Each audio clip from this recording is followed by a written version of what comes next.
This is the work of a Norwegian called Zell Sandven. My Norwegian's not as good as it should be.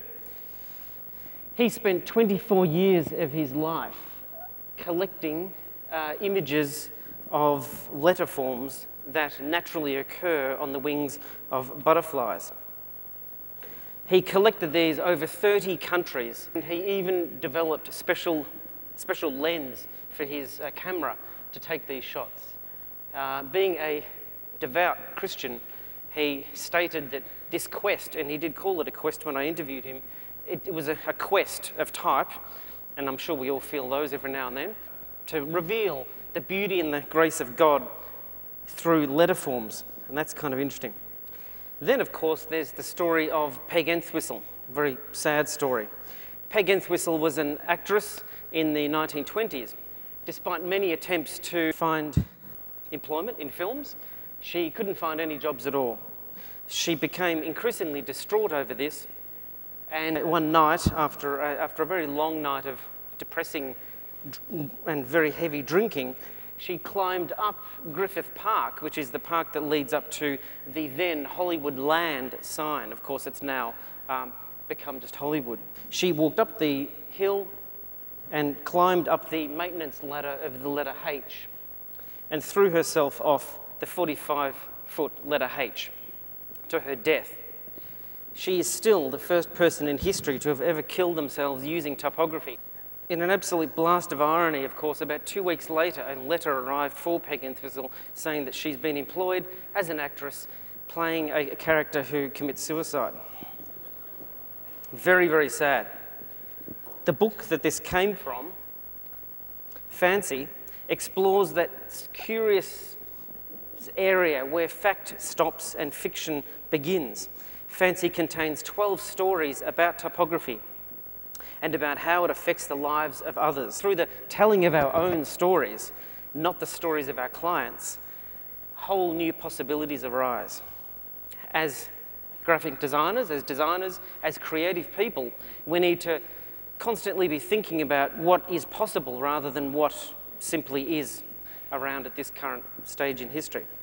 Another of our projects tells a completely different story, a story about the impact of graphic design on the minds of children.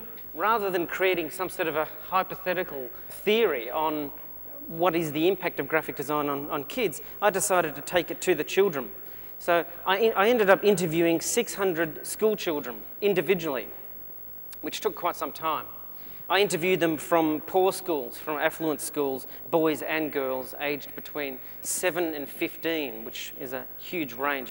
I asked them one single question: draw the first corporate identity that comes into your head. And of course they said, what's a corporate identity? I said, okay, draw the first logo that comes into your head. Now, I was not interested in which corporate identity or logo they drew, but how accurately they could draw them. And some of these kids could draw with such extraordinary accuracy. This is called assembly. This huge poster shows some of their inputs. You can see that the AgIdeas logo, for example, is drawn in various ways, facing different directions and so on. But these kids clearly show that corporate identities, this is Nintendo,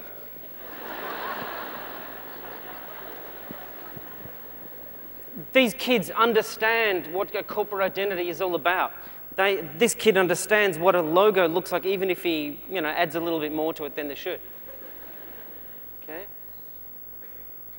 So we had, of course, the swoosh was drawn backwards. This kid here is incredible. This kid drew the ligature between the D and the B in a Cadbury logo. That is astounding. There is absolutely no way I could do that. This kid must dig chocolate big time. He's also got the swoosh C there as well, which is amazing. Just incredible.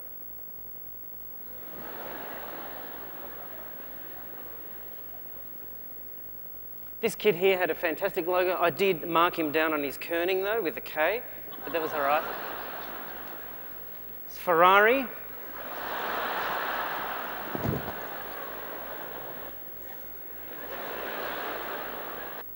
This is Hungry Jake's.